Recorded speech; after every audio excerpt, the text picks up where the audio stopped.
Desirê Penalba, a sua opinião sobre as declarações do presidente? Ele falou muitas coisas ontem, né, que foram bastante impactantes. Em primeiro lugar, ele demonstrou que o TSE havia omitido ali, tinha apagado do site as provas de que houve uma invasão hacker no sistema. E aí a questão que faz a gente se questionar é por que não existe essa transparência, né, de demonstrar para as pessoas, inclusive isso deveria ter sido entregue na Polícia Federal e dito, olha, estamos aqui mostrando, o TSE mostrando, olha, tivemos uma evidência de uma fraude aqui dentro, né, do sistema, fraudaram o sistema, o hacker, ele entrou no sistema do TSE através de uma senha de um servidor, foi lá, se inscreveu em algumas coisas, pegou dados, expôs dados, declarou, mostrou publicamente num site de tecnologia, ficou muito assustado com isso, e aí o que ele vê? O TSE esconde tudo isso, primeiro diz que não existe forma das urnas serem fraudadas, mas o próprio sistema do TSE demonstra que ele foi fraudado, né? Alguém entrou ali e aí depois o TSE vai lá e não permite que essas provas sejam evidenciadas. Então, de fato, o presidente Bolsonaro ontem fez com que né? Porque muitas pessoas estavam dizendo que ele não tinha nenhuma prova. E pelo que ele demonstrou ontem, quem está omitindo as provas é o TSE. A nossa preocupação é por que o TSE está fazendo esse papel, né? Ou por que os ministros estão fazendo esse papel? Se querem entrar na política, deixem a toga e vão se candidatar. Acho que esse seria o melhor caminho. Ok, Desirê, obrigado. Conosco é o deputado federal Marcel Van Hatten, do Partido Novo. Seja muito bem-vindo, é uma honra tê-lo aqui no Jornal Brasil Central. Eu já começo perguntando para o senhor, né, a respeito do atual momento em Brasília. Como que o senhor avalia esse momento? Uma boa tarde para o senhor. Boa tarde, Rafael, boa tarde a todos os que estão nos assistindo. Nós entramos, na verdade, até estou de uma forma um pouco improvisada aqui, falando pelo celular, eu gostaria de estar no meu gabinete conversando com vocês, mas iniciou a sessão há pouco aqui plenária, estou no cafezinho no plenário da Câmara dos Deputados para atender a essa entrevista, porque estamos tratando agora da privatização dos Correios, o projeto que abre mercado para os serviços postais no Brasil, e é um projeto muito importante para melhorar a qualidade dos serviços prestados para o cidadão brasileiro, para os consumidores e também para melhorar a própria empresa pública de Correios, que poderá passar a ser uma sociedade de economia mista se o projeto original do governo for aprovado, porque o projeto do relator, o relatório do relator acabou mudando um pouco esse aspecto. Mas agradeço muito mais uma vez o convite, estou à disposição para a gente conversar.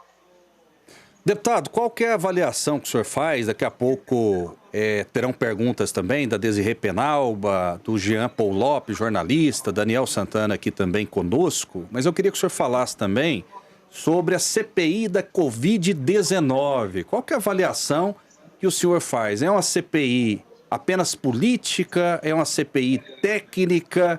Existe credibilidade para essa CPI que tem como relator Renan Calheiros e como presidente Omar Aziz? O que o senhor me diz a respeito disso?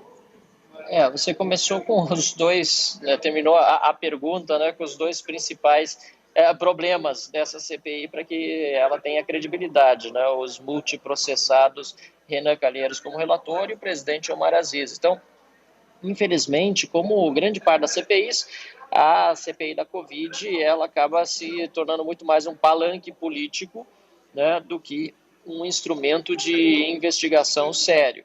Agora, por outro lado, nós precisamos lembrar também que tudo o que está sendo dito na CPI, que é uma comissão de inquérito que tem poderes para investigar, precisa também ser levado em consideração. E existem fatos, ou pelo menos evidências até esse momento, de irregularidades que precisam ser apurados pelas instâncias competentes, e por isso é importante que a gente acompanhe esse desenrolar, não somente em relação ao governo federal, como também a governos subnacionais, né, estados e municípios, em relação àquilo que foi feito no combate à pandemia. Jean Lopes, a sua pergunta. Primeiramente, agradecer ao deputado Marcel von Hatten a sua disponibilidade de nos conceder essa entrevista. Deputado, eu conheço o seu modo de pensar, seu viés mais liberal, sei da importância das privatizações. Foi uma pauta do governo federal, do Jair Bolsonaro, aliás, quando candidato à presidência, e hoje ele tenta, apesar das dificuldades do Congresso, implementar as privatizações no Brasil. Eu penso que a privatização dos Correios é inevitável, mas eu quero saber do senhor o seguinte: outras privatizações ainda acontecerão, privatizações importantes, né, de grandes empresas como Eletrobras, por exemplo, acontecerão ainda nessa gestão do Jair Bolsonaro? Olha, eu agradeço mais uma vez pelas suas palavras. Eu fico muito contente de poder saber que você tem acompanhado o meu mandato aqui em Brasília. Você deve ter visto também que nós, independentemente do governo e aquilo que o governo possa vir a propor ou a oposição, nós mantemos sempre uma postura de muita coerência. E por isso fomos também muito cobrados na questão da privatização da Eletrobras, porque muitas pessoas entenderam de forma equivocada que nós teríamos votado contra a privatização da Eletrobras. Pelo contrário, nós votamos a favor do texto original do governo, enviado pelo ministro Paulo Guedes, que era muito melhor do que o texto do relator, que incluiu uma série de jabutis e acabou prejudicando a possibilidade da privatização da Eletrobras, que, aliás, nem vai poder acontecer pelo relatório aprovado na Câmara e depois confirmado e piorado, diga-se de passagem, pelo Senado. Então, é uma pena que nós estejamos muito tímidos nessa questão das privatizações, esperava-se muito mais desse governo em relação a isso. É verdade que algumas estão sendo feitas, como é o caso hoje, da questão da abertura de mercado de Correios, mas essas propostas de abertura de mercado e de privatizações, elas já vêm bastante desidratadas do Palácio do Planalto e acabam tendo aqui na Câmara dos Deputados uma desidratação ainda maior, porque, infelizmente, interesses setoriais e corporativistas, acabam sendo levados em consideração e não o interesse da sociedade brasileira em geral, o que eu acho uma pena. Mas a gente continua trabalhando pelas privatizações e vamos seguir assim. Deputado Marcel von Hatten, Daniel Santana, obrigado pela presença. Eu queria saber do senhor o seguinte: como liberal e também como uma das novidades da política, como que você encarou a mudança do chamado fundão eleitoral para quase 6 bilhões de reais, e como que você acha que o presidente vai agir, se vai vetar integralmente ou se vai vetar só uma parte? O que você pensa disso como um liberal de carreira? Olha, para começar, foi um grande absurdo o que aconteceu, né? Foi uma votação sem a necessária antecedência, justamente para evitar que houvesse maiores discussões, Daniel. Então, nós estamos tratando aqui de um aumento que triplica o valor gasto em campanhas eleitorais, usando dinheiro dos impostos brasileiros que são pagos, por exemplo, na gasolina, que hoje está na bomba a mais de R$6 em quase todo o Brasil. É absurdo que esse dinheiro dos nossos impostos, que falta em outras áreas básicas, na saúde, na educação, na segurança pública, vá para pagar santinho de político, bandeiraço, contratação de cabo eleitoral e assim por diante. O certo era R$0. Agora, o presidente sempre defendeu isso, que não se utilizasse dinheiro público na campanha.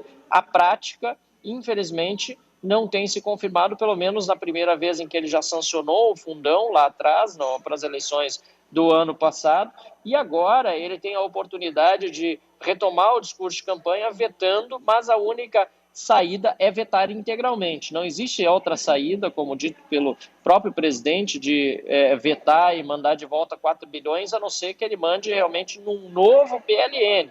É assim que as coisas funcionam aqui no Congresso Nacional.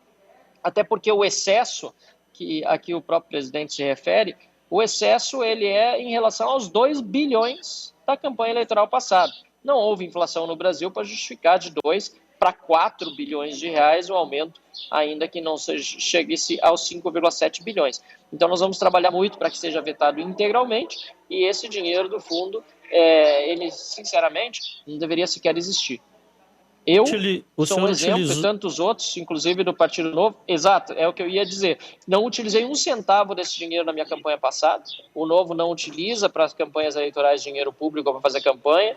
Eu não utilizei na minha campanha. E sou um exemplo de que não é necessário esse dinheiro público para me eleger. Aliás, fui o mais votado, com muita honra, do estado do Rio Grande do Sul, com o apoio de mais de 1.000 pessoas que fizeram doações voluntárias. Teve gente que ajudou com R$5. Tudo ajuda. É importante a gente ter essa cultura da doação para as campanhas políticas de quem acredita nos seus candidatos. Senão, todos nós, por meio dos nossos impostos, estamos financiando políticos com os quais, aliás, nós nem concordamos. Isso é muito errado. Vou passar agora para Desirê Penalba. Sua pergunta, Desirê.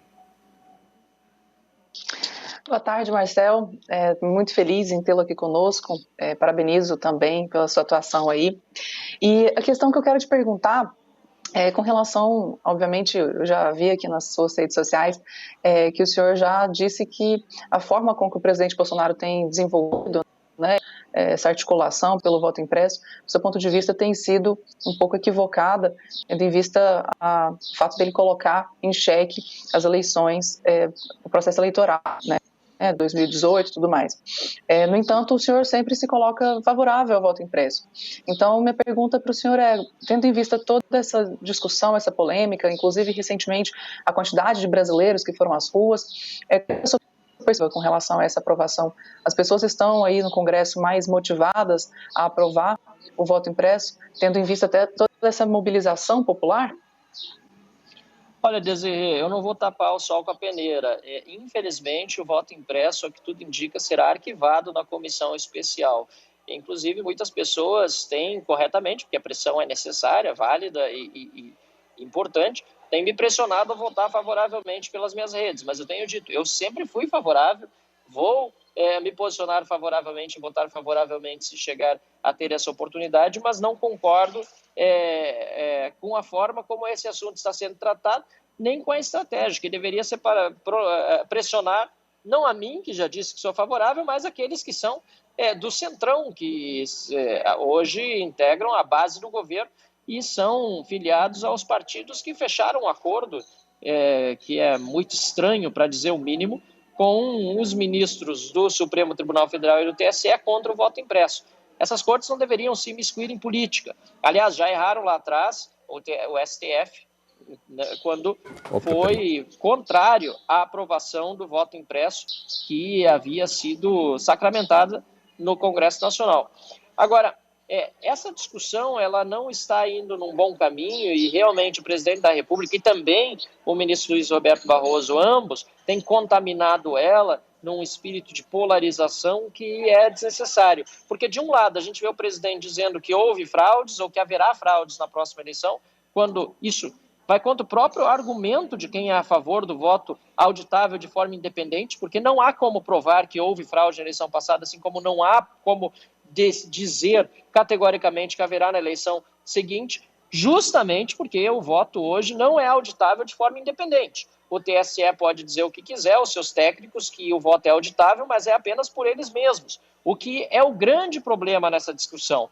Nós precisaríamos ter uma forma independente de fazer essa auditoria dos votos. Então não é correto falar que houve com certeza fraude, assim como também não é correto falar que as urnas são 100% seguras. Não existe sistema no mundo, digital ou analógico, que seja 100% seguro. E, mais uma vez, ontem, né, o presidente só trouxe na live algo que já era de conhecimento, mas o inquérito sigiloso agora saiu com todas as suas nuances, demonstrando que o sistema do TSE, como qualquer sistema, inclusive da Câmara dos Deputados, do Palácio do Planalto, pode sim ser vulnerável. E houve realmente evidências de que havia ataques ao sistema do TSE, sem, porém, ter evidências de que isso possa ter influenciado os resultados das eleições. Então, todo esse debate está profundamente contaminado por discursos políticos, pela polarização que nós vemos no Brasil, e eu lamento muito isso, principalmente de minha parte, como defensor de um aprimoramento do sistema, porque não está levando a nada essa discussão tão polarizada e radicalizada de lado a lado. Deputado Marcel, eu vejo nessa última fala do senhor algo assim meio nem lá, nem cá. Ficou meio dúbio o entendimento. O senhor fala o seguinte, não é possível provar que haja... que não é possível fazer auditoria, concordo, não é possível. Mas também não há como provar que houve fraudes. Mas existe uma prova que houve invasão das urnas. O hacker que invadiu está preso. E ontem foi revelado um relatório da Polícia Federal mostrando que houve essa invasão. Se há invasão, obviamente, a fraude é possível. Então, não vejo como algo polarizado, eu vejo como a maior parte da população brasileira que quer urnas transparentes, claras, uma eleição justa, né, honesta, e uma parte menor da população, sobretudo da velha política, do velho sistema que dominou o Brasil durante mais de 30 anos, querendo algo que, no mínimo, é suspeito. O que o senhor pensa sobre isso, deputado? Jean, eu vou repetir o que eu disse e concordar integralmente com o que você falou. Talvez eu não consegui me expressar da forma como fosse mais, clara. Sem dúvida nenhuma que há possibilidade, sim, de o sistema ser fraudável. Como eu disse antes, o fato de que um sistema pode ser invadido, como aconteceu com o sistema do TSE, já é prova suficiente de que pode haver fraude. O que não dá para dizer, e aí repito também o que eu disse antes, categoricamente é que houve fraude. Mais uma vez, a própria perícia da Polícia Federal demonstrou que houve invasão no sistema, mas que não há como comprovar que aconteceu algum tipo de fraude no resultado eleitoral de 2018. Mas a mera possibilidade de dúvida, eu concordo integralmente com você, deve suscitar a maior preocupação de todos os cidadãos brasileiros, dos políticos, dos membros do judiciário. É o mínimo que você tem que ter, uma preocupação em relação ao aprimoramento do sistema e aprovar algo que o melhore. Por isso, eu repito, sou a favor de uma proposta de voto auditável, impresso. Me parece ser uma forma que é mais fácil de entendimento para a população, mas não necessariamente a única possível. Pelo contrário, hoje com certificação digital, com blockchain, que muitas vezes, lamentavelmente, ainda é mais difícil para a população entender, mas são formas de garantir que haja uma conferência depois do resultado. Mas mais importante do que tudo isso, do papelzinho, certificação digital ou blockchain, é que o sistema não fique todo na mão de uma autoridade só, que é o TSE.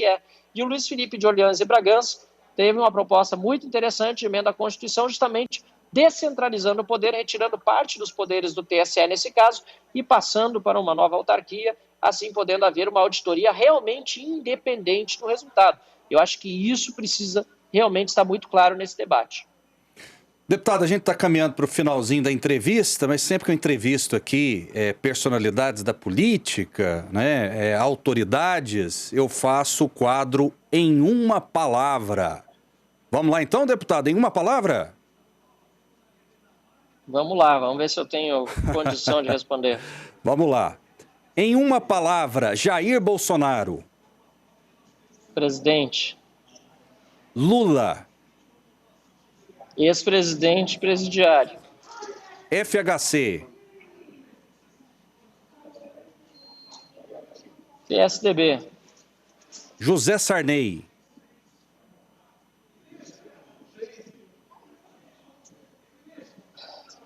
Difícil numa palavra. Vamos botar com hífen velha política.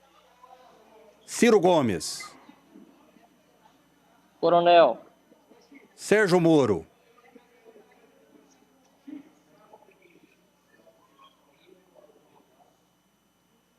Para mim, continua sendo, apesar de muitas pessoas, lamentavelmente, pararem de reconhecer, e quero deixar isso muito claro, um herói para o povo brasileiro. Realmente fez um trabalho, faz questão de passar além de uma palavra, por isso que eu não queria só deixar aqui essa palavra herói no ar. É preciso deixar muito claro que tanto ele, como muitos outros juízes, magistrados, como tantos outros procuradores, policiais fizeram no passado e continuam fazendo um trabalho magistral para recuperar do povo brasileiro a autoestima nas suas instituições. Lamentavelmente, algumas instituições e algumas pessoas têm agido contrariamente a isso, e agora a gente percebe que aquele trabalho todo tão importante que levou tantas pessoas às ruas para defender o combate à corrupção tem sido atacado dentro da Câmara dos Deputados e em outras instituições de forma a denegrir a imagem daqueles que realmente são heróis do povo brasileiro. Ok. PT, em uma palavra. Quadrilha. PSDB. Esquerda, social-democrata. MDB. Rafael, eu vou pedir licença, eu não sabia que teria uma palavra e eu não gosto desse tipo de abordagem, para ser bem sincero, porque eu acho que ela acaba limitando a nossa possibilidade de explicar melhor o que a gente pensa e acaba fazendo com que as pessoas possam ter até julgamentos precipitados ou equivocados sobre o que a gente fala. Então, eu prefiro deixar esse quadro por aqui, mas agradeço a possibilidade de participar dele. O senhor quer falar em uma frase a respeito do MDB, só para a gente concluir? Não, eu não gosto. Inclusive, por exemplo, quando falei do Jair Bolsonaro, vai ter gente interpretando de uma forma muito equivocada, porque sempre fui e continuo sendo independente, que, como algumas pessoas, é meu presidente ou algo no sentido. Ele é presidente do Brasil, chefe de Estado, chefe de governo, mas sempre fui independente, votei nele no segundo turno das últimas eleições, por exemplo, mas entendo que o Brasil merecia muito mais e merece muito mais nas próximas eleições do que essa polarização que a gente tem visto na nossa política nacional. Mas, enfim, como você está perguntando sobre o MDB é um partido que foi importante na construção da democracia brasileira, principalmente durante o processo constituinte, hoje partido que está muito caracterizado como centrão. Para a gente caminhar muito para o fim, eu entendo o seu posicionamento. Num possível segundo turno entre Lula e Bolsonaro, o senhor votaria em quem? Nós temos que achar uma alternativa para que o Brasil realmente saia dessa polarização. Ok. Jean Lopes quer fazer mais uma observação para a gente fechar a entrevista, Jean. Não, Agora, é impossível... Vamos lá, Jean. Pois não. Não, pode falar, deputado. Não, acho que é impossível a gente voltar para o passado de PT, de Lula, do que a gente teve. Isso é impensável. Até eu acho simplesmente inaceitável que a gente esteja no Brasil tratando uma possibilidade de eleição entre Lula e Bolsonaro, porque Lula deveria estar na cadeia, deveria estar cumprindo pena pelos crimes que cometeu. Um chefe de quadrilha, como eu disse, que caracterizei o PT, e aí aproveito já para falar um pouco mais disso, que acabou levando também tantos outros políticos e outros partidos que fazem parte de uma velha política muito ruim no Brasil para uma situação de corrupção institucionalizada. Toda corrupção é ruim. A corrupção individualizada que sempre teve no Brasil, péssima. Agora, a institucionalização da corrupção que houve no Brasil e a degradação institucional que se seguiu disso, a gente não pode nem imaginar que isso possa voltar a acontecer. Agora, o Jair Bolsonaro teve uma grande chance ao longo do seu mandato de fazer muitas coisas diferentes e a gente viu, por exemplo, indicação para a PGR, para o Supremo Tribunal Federal, muito em linha com aquilo que, infelizmente, lá atrás também o PT e o Centrão faziam. Então, a gente precisa superar essa polarização e eu espero que o Brasil consiga chegar nas eleições de 2022 com uma alternativa diferente. Para terminar, então, rapidamente, Rafael, quero agradecer ao deputado Marcel Van Hatten, dizer que ele é uma das esperanças do povo brasileiro de uma política diferente. Eu admiro muito o trabalho dele, discordo de parte, mas como um todo admiro. E eu ia fazer uma pergunta, mas como ele disse que não gosta muito desse tipo, então eu vou deixar no ar. Se ele quiser falar, ele fala. Quando você perguntou sobre o FHC, ele disse PSDB, né? Ou seja, se referiu ao partido do ex-presidente. Eu entendi isso como uma tremenda ofensa, porque alguém ser chamado de PSDB realmente é ser ofendido. Se o deputado não quiser falar sobre isso, tudo bem. Obrigado, viu, É, Não, deputado. eu não tenho por que defender o PSDB, né, Jean? Pelo contrário, eu sou do Novo, eu sou de outro partido, tenho a minha opção partidária. E se você ligar os pontinhos, você perguntou, né? FHC, aliás, FHC diz PSDB, depois perguntaram ao PSDB, eu disse esquerda ou social-democracia, aí já fica muito mais claro o que eu penso do FHC. Que, aliás, em que pese contribuições importantes. Não pode negar que, como chefe de Estado, chefe de governo, conseguiu avançar com algumas privatizações, algumas reformas importantes do Brasil. Ele, mais recentemente ainda, tem sido uma decepção enorme para os defensores da democracia, ainda mais com aquela foto recente com Luiz Inácio Lula da Silva, que é completamente inadmissível. É uma pena que a gente tenha visto agora, no final da sua vida, o Fernando Henrique Cardoso, que eu desejo, de qualquer forma, que ainda tenha, como pessoa, longos anos aqui na Terra, como todos os brasileiros, quanto mais nós tivermos oportunidade de conviver com as pessoas, melhor, mas que pelo avançar da sua idade, agora tenha decidido capitular também a esse populismo barato que nós estamos vendo no nosso Brasil, de uma polarização irracional que está levando realmente nosso país para uma situação muito triste. Eu fico triste por isso, mas eu agradeço mais uma vez pelas suas palavras, Jean, e que bom que você está dizendo que não concorda com tudo, não tem como concordar com tudo. Se a gente concordasse com tudo um com o outro, a gente estaria provavelmente no Partido Comunista ou num regime ditatorial onde todo mundo é obrigado a pensar igual. Não é o caso do Brasil. Muito bem, só para a gente fechar de vez mesmo, até usando da nossa sensibilidade, né, para dar espaço, a Desirê tinha pedido para fazer mais uma pergunta. Daqui a pouco conosco, César Moura, secretário da Retomada do Estado de Goiás. Mas eu vou fazer essa gentileza e passar a bola, eu peço objetividade aí para Desirê também, para o deputado, que está sendo muito gentil concedendo essa entrevista para a gente. Pois não, Desirê?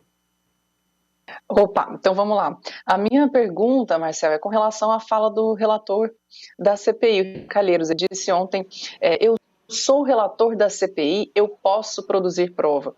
Então isso não estou em mente, né, porque isso é anticonstitucional e contra também o Código de Processo Penal, né? E aí a minha pergunta para o senhor, Marcelo, seria se isso não seria suficiente para removê-lo da relatoria. Cadê o Rodrigo Pacheco para talvez botar algum limite nesse tipo de conduta, e a sua opinião com relação a essa CPI que realmente a gente tem caracterizado como um circo, mas que tem evidenciado problemas muito maiores com relação à conduta, né, talvez inquisitorial que eles estão fazendo, né? Qual que é a sua opinião sobre isso? Vai em linha com o que eu respondi já a primeira pergunta, quando foi falar da CPI. A CPI sempre tem esse grande risco de se tornar mais um circo, como você disse, do que algo sério. Não dá para desprezar também todas as falas que lá são feitas, pelo contrário, há falas importantes demonstrando, como foi a questão do Covaxin, né, que há evidências, ou pelo menos indícios, que precisam ser investigados. Até para um governo que diz que não tem compromisso com a corrupção, poder comprovar isso. Agora, infelizmente, algumas atitudes ou atividades que têm sido trazidas a público têm levantado dúvidas que precisam ser esclarecidas. Mas o fato de Renan Calheiros ser relator e fazer manifestações como tem feito, infelizmente, depõe muito mais contra a CPI ou completamente contra do que auxiliam em qualquer tipo de investigação.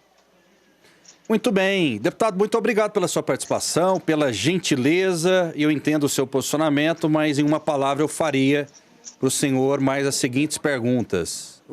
O senhor falaria sobre o Novo, sobre Rodrigo Pacheco, sobre Arthur Lira, Omar Aziz, Renan Calheiros, Getúlio Vargas, JK, Che Guevara, TSE, STF, Brasília.